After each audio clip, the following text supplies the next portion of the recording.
Assalamualaikum warahmatullahi wabarakatuh. Halo sahabat Lensa Podcast, berbicara di depan lensa, memberi inspirasi untuk semua.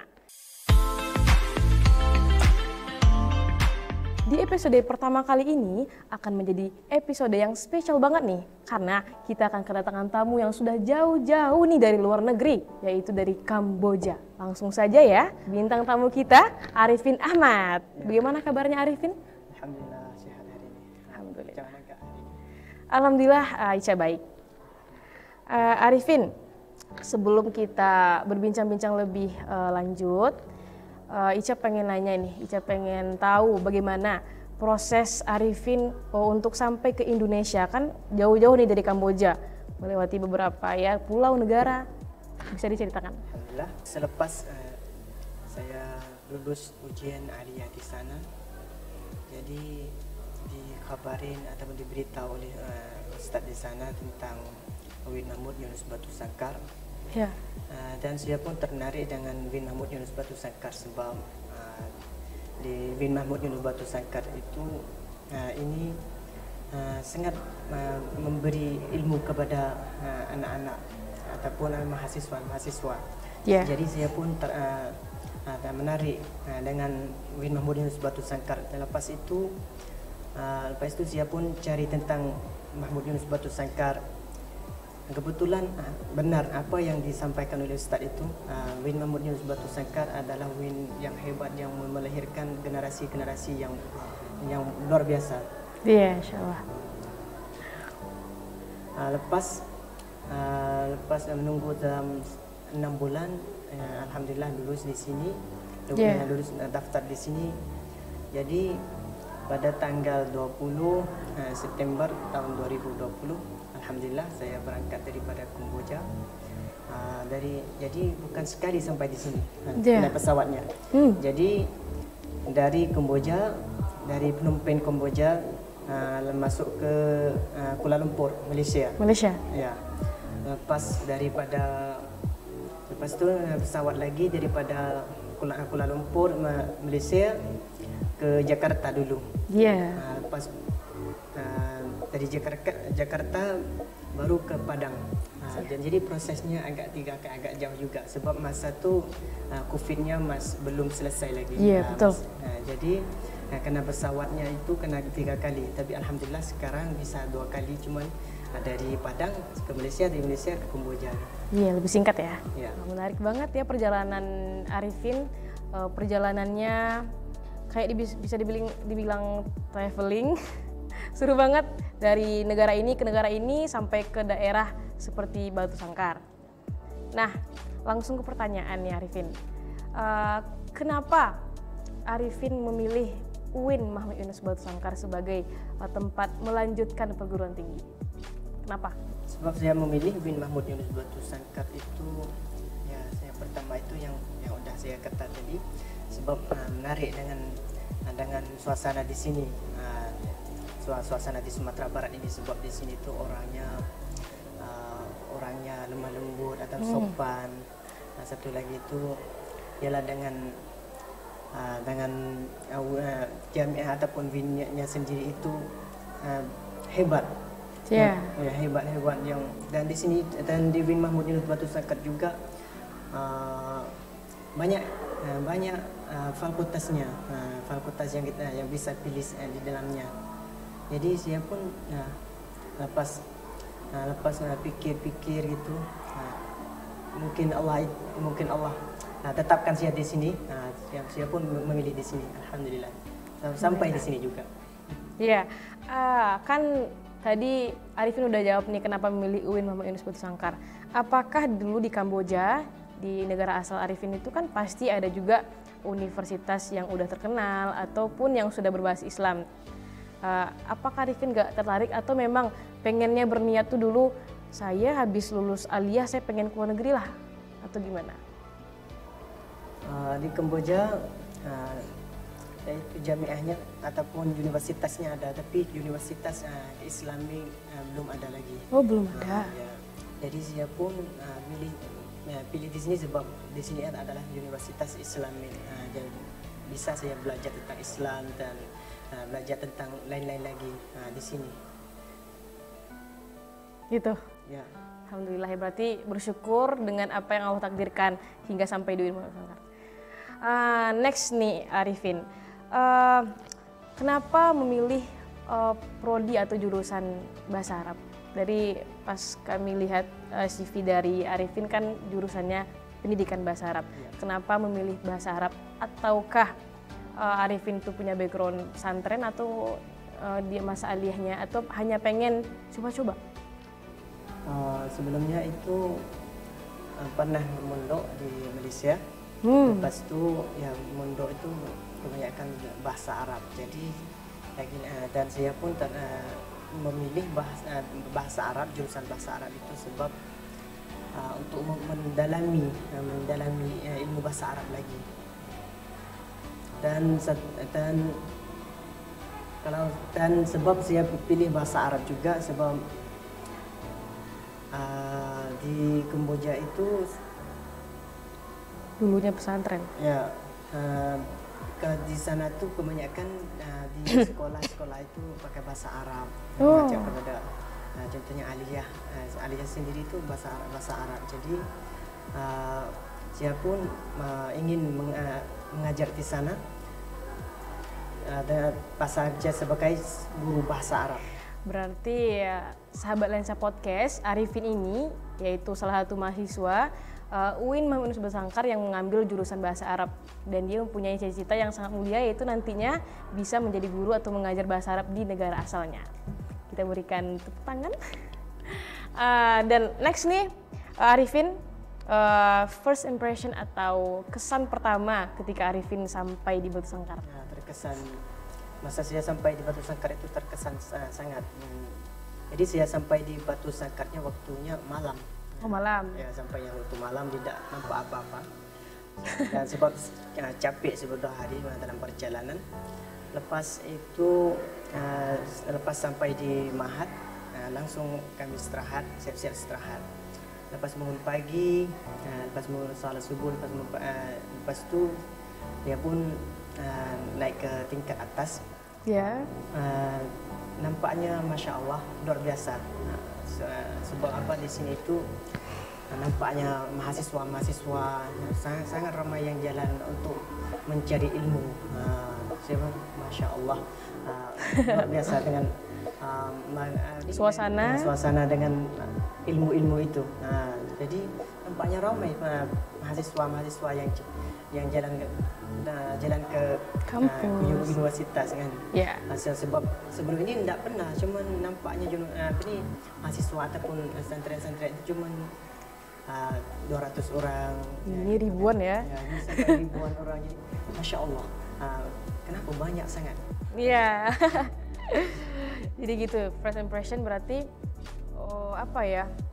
Suasana hati dibangkitkan hanya karena melihat banyaknya mahasiswa-mahasiswa, pelajar-pelajar yang tampak di matanya Arifin, membuat takjub dan kesan yang sangat luar biasa. Next nih, di Batu Sangkar Arifin waktu pertama kali sampai sekarang ini stay di mana? Kos atau disediakan kampus tempat tinggal atau dibilang asrama lah? Di mana? Alhamdulillah kami disediakan asrama. Alhamdulillah. Di asrama di Lima Kaum, di dekat dengan Masjid Mustaqim. Jadi di sana tuh bagi anak-anak, untuk anak-anak luar negeri seperti adanya anak-anak dari Kamboja dan ada juga anak-anak daripada Thailand juga. Thailand. Ya. Nyaman sana? Alhamdulillah nyaman. Berarti mahasiswa-mahasiswa luar negeri itu alhamdulillah disediakan oleh kampus Ma'had, biar nanti mungkin takutnya kalau ngekos sendiri gimana-gimana gitu. Luar biasa buat kampus kita yang tercinta ya. Next nih Arifin, selama di Batu Sangkar udah pernah keliling belum? Keliling-keliling kan Batu Sangkar nih kebetulan adalah salah satu kota Batu Sangkar yang menjadi pusat budaya yang sangat-sangat menyimpan banyak sejarah di Minangkabau. Udah pernah kemana saja? Udah pernah ya, kalau sampai di sini pernah ke rumah adat. Rumah adat? Ya, Bukarjunge. Asik. Ya, pernah sampai ke Danau Sengkara. Oh. Dan pernah saya keliling di Bukit Tinggi Ya, iya ya. dan banyak tempat lagi, tapi saya tak kenal tempatnya. Perginya bareng-bareng teman atau sendirian? Suka sendirian mungkin? Sama teman, kadang-kadang sama teman, kadang-kadang ada urusan sendiri. Nah, Kadang perginya jalan-jalan gitu, santai-santai. ya. Seru banget ya Arifin ya. Next Arifin, culture shock atau goncangan atau perbedaan yang terasa banget pas Arifin itu berada di Batu Sangkar. Kan sebelumnya pernah di Malaysia, pernah di Kamboja. Apa culture shock? Perbedaan yang terdapat, yang saya terdapat itu adalah di sini itu orangnya sangat sopan, masya Allah, sangat sopan dan di sini juga apa ya, nampaknya dikeliling itu pemandangannya sangat indah sekali.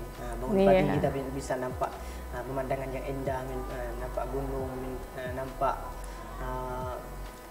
gunung beliling gitu. Iya, hijau ya. Hijau dikeliling. Jadi masya Allah, sebab di Kamboja itu tanahnya rata, rata.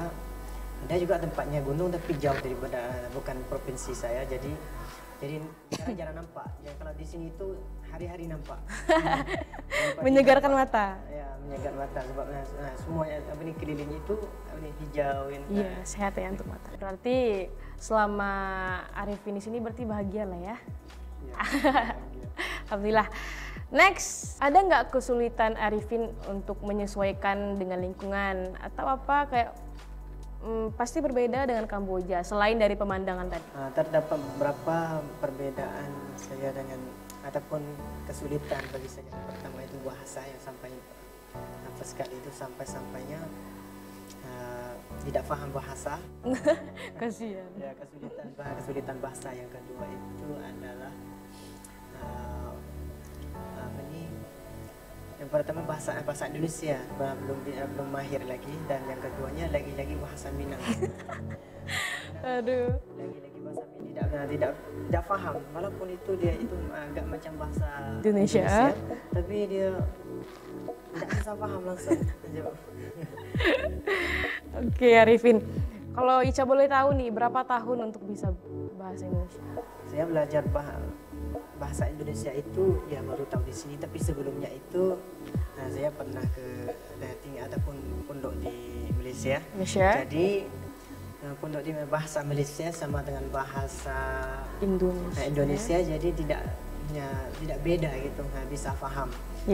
Dan sebelumnya pun di Kambojanya pernah dengar ataupun pernah tengok cerita-cerita Indonesia, jadi bisa paham ataupun bisa tahu macam mana bedanya. Dan ada juga saya pernah ke Padang, ada forum, ada event di Padang sama teman. Jadi ada orang Malaysia ngomong bahasa Malaysia.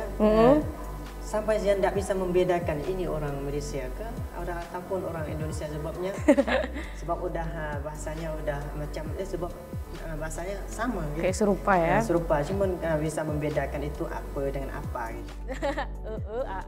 Apa dan apa. Dengar ini orang Malaysia, ini orang Indonesia, sebabnya apa dengan apa beda gitu, itu aja. Jadi sahabat Lensa Podcast, nah kita doakan semoga Arifinnya bisa cepat lancar bahasa Indonesia, dan siapa yang kenal Arifin bisa diajarkan bahasa Minang, tapi jangan kasar-kasar ya guys. Next, ada nggak sih kesamaan dan perbedaan Kamboja dengan di sini gitu?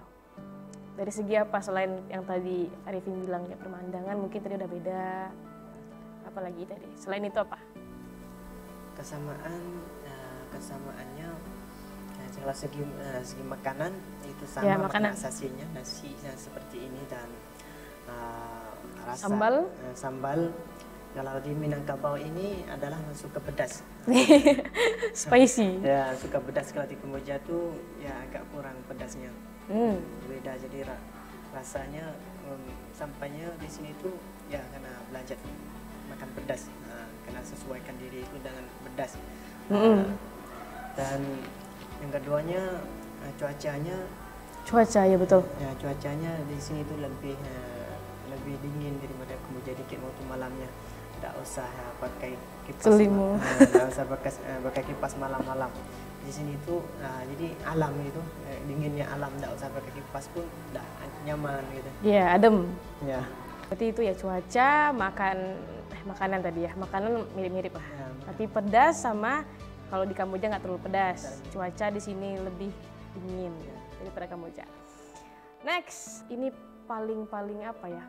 Dirasakan oleh para kalau di bahasa Indonesia itu anak rantau namanya ya. Ada nggak perasaan bagaimana Arifin menghadapi ini kan LDR dari keluarga? Gimana menyikapi rasa rindu sama ayah, sama emak, gimana? Sama adik mungkin kakak, teman-teman di sana. Ya memang Boleh nangis. itu memang rasa rindu, tapi dengan cari ilmu itu harus sabar dahulu. Insya Allah satu hari kita akan ketemu dengan sama mereka. Oh iya nggak apa. Kalau misalnya ini berarti kalau teleponan masih kan, teleponan harus dong. Video call masih bisa sekarang. Ica kepo nih masalah ini. Uang kalau di sana itu pengirimannya lewat m-banking. Itu ditukar sama orang tua dulu pakai uang rupiah atau memang Arifin sendiri yang tukar nanti ke banknya? Kalau tentang uang, jadi kami cari di sini sendiri. Macam mengajar ataupun jadi sholat untuk jadi imam.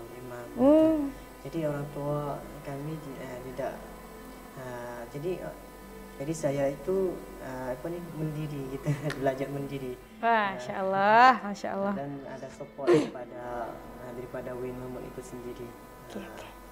Sangat banyak tentang biaya siswa, tentang uang bulanan, dan ada tempat tinggal. Jadi tidak perlu banyak dari orang tua. Tidak ada perlu banyak dari orang tua itu. Cuman untuk tiket datang di sini dan lepas sampai di sini itu mendiri. Masya Allah. Merinding saya Ica dengar cerita Arifin ya. Nah, sahabat Lensa Podcast, dari penjelasan Arifin tadi yang bagaimana dia menahan rasa rindu, kemudian bagaimana dia mengatur keuangannya, itu menjadi motivasi atau dorongan buat kita yang di sini hanya orang kampung, yang jauh, yang cuman ya paling jauh mungkin dari Medan, dari Jawa, itu udah bisa nangis atau nggak bisa mandiri. Tapi dari Arifin, dia berjuang untuk bisa ngajar, bisa mengamalkan ilmu-ilmu yang dia pelajari. Dan alhamdulillah kampus kita tercinta menyediakan beasiswa, kemudian tempat tinggal yang nyaman buat Arifin. Alhamdulillah ya. Nextnya Arifin, kesan apa yang didapatkan selama berada di Indonesia, terutama di Batu Sangkar sendiri? Kayak pertanyaan itu tuh muter-muter, tapi kami tuh pengen tahu seberapa besar sih image seorang anak Kamboja ke Indonesia gitu. Gimana? Apa yang didapatkan selain ilmu sudah pasti? Kalau di dalam Win Mahmud itu sendiri dapat banyak pengalaman yang sebelumnya tidak pernah dapat. Contohnya cara mengatur mahasiswa, dan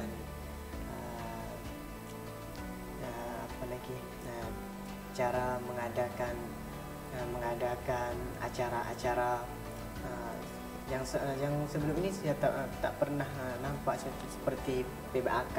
PBAK yang sebanyak 2000 hampir 2000 orang mahasiswa. Jadi bisa mengaturkan ataupun melancarkan acara itu dengan baik itu. Dengan baik, dengan lancar. Alhamdulillah. Dan juga saya bisa belajar ataupun bisa pengalaman ataupun bisa belajar tentang budaya ataupun kehidupan orang di Minangkabau juga. Berarti berkesan, alhamdulillah ya. Next Arifin, lalu ini mungkin agak panjang mungkin Arifin jelasin ya. Gimana pendapat keluarga, orang tua di rumah pas tahu Arifin mau kuliah di Indonesia? Apakah beliau yang jauh di sana langsung mengizinkan saja atau ada pro kontra di awalnya? Lepas lulus Aliyah di sana tuh sementara menunggu dapat ijazah ya. Ijazah? Ataupun syahadah itu, jadi saya pun kasih tahu ataupun bilang sama Umi tentang Win Mahmud Yunus Batu Sangkar. Macam ada prodi, ada banyak prodi yang bisa yang milih di sana. Lepas itu alhamdulillah orang tua kami di sana pun izinkan dan menyokong kami untuk datang menuntut ilmu di Win Mahmud Yunus Batu Sangkar. Oh, berarti Umi paham, bisa nggak Umi bahasa Indonesia? Nggak paham ya? Oke, berarti alhamdulillah tidak terlalu banyak percekcokan antara orang tua. Setelah Arifin menjelaskan seperti ini, Umi, Abi, ya tafadhol lah, silahkan pergi ke Indonesia tutuplah ilmu. Arifin, nih untuk misalnya suatu hari Umi nonton podcast kita ini, Arifin bisa jelasin apa pertanyaan-pertanyaan, Umi harus bangga sama anak Umi, Arifin. Luar biasa sekali anaknya. Semoga Arifin sukses ya. Itu pertanyaan yang tadi itu menjadi pertanyaan terakhir dari Ica dan tim-tim semuanya. Luar biasa jawaban yang Arifin sampaikan kepada kami semuanya. Ini biar kita nggak terlalu kaku, ada sebuah game, satu permainan singkat. Jadi ketika Ica mengatakan misalnya kayak Indonesia gitu, ada 3 hal yang harus Arifin katakan. Ada 3 hal, misalnya Indonesia ini. Nah, kita mulai ya. Indonesia, apa yang dipikir? 3. Ya, pertama rakyat ramai. Ramai. Keduanya negaranya besar. Negara besar. Ketiganya rakyat-rakyatnya sopan santun. Sopan santun. Oke, terima kasih. Next, Minangkabau. Minangkabau. Minangkabau. Pertamanya bahasa Minang sendiri. Minangkabau bahasa Minang. Oke. Yang keduanya adat Minang. Yang ketiganya rumah kadang. Rumah kadang Pagoroyong. Oke. Uin Mahmud Yunus Batu Sangkar. Apa yang terfikirkan? Yang pertamanya mahasiswanya ramai. Ramai? Yang keduanya hebat. Hebat, Masya Allah. Ini yang hebat. Yang ketiganya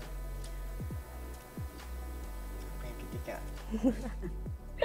belum sampai lagi. Oh, belum ada lagi. 2 aja. Oke, berdua ya. Oke. Kamboja. Kamboja. Kalau Kamboja, yang pertamanya rumah. Rumah ya. Iyalah. Yang pertamanya my rumah home sendiri. Ya. Rindu rumah. Yang keduanya rindu Abi dan Umi. Yeah. Dan yang ketiganya adalah adik-beradik dan tempat tinggal di sana, suasana di sana. Next, kalau dengar kata-kata mahasiswa. Ya. What? Kalau dengar kata mahasiswa, hebat. Hebat lagi? Ya, hebat lagi. Tuh. Pintar. Ya, berani. Oke. Terakhir, PBAK kemarin 2023. Apa yang terbayang langsung? Luar biasa dengan kelancarannya. Yes. Ramai mahasiswa yang baru. Dan yang ketiganya bisa memberi semangat atau motivasi kepada mahasiswa baru. Oke. Seperti saya juga. Oke. Sebelum menutup nih Arifin, Ica pengen Arifin memberikanlah pesan-pesan atau kata-kata motivasi untuk semua mahasiswa, terutamanya di UIN Mahmud Yunus Sangkar, mahasiswa di luar sana, terutamanya mahasiswa yang jauh-jauh dari luar negeri. Apa pesan motivasinya? Saya disampaikan. Pesan saya kepada sahabat-sahabat di luar sana agar tetap semangat, berjuang sehingga menjadi sarjana-sarjana yang hebat yang akan membangunkan negara Indonesia. Itu motivasi saya. Singkat, padat, dan jelas ya. Oke, alhamdulillah. Ini ada sebuah saya kutip kata dari seorang perempuan hebat dari Indonesia, itu Najwa Shihab. Beliau mengatakan, saatnya berbuat dan berkarya. Susun rencana sekarang juga, mulailah secepatnya. Setuju? Setuju Arifin. Oke, terima kasih waktu dan kesempatan buat Arifin sudah datang ke podcast Lensa kami, Lensa Podcast. Semoga nggak bosan-bosan kesini ya. Jangan lupa subscribe dan nonton ulang video kita ini, oke? Oke. Sehat-sehat terus dan sampai jumpa di lain waktu. Assalamualaikum.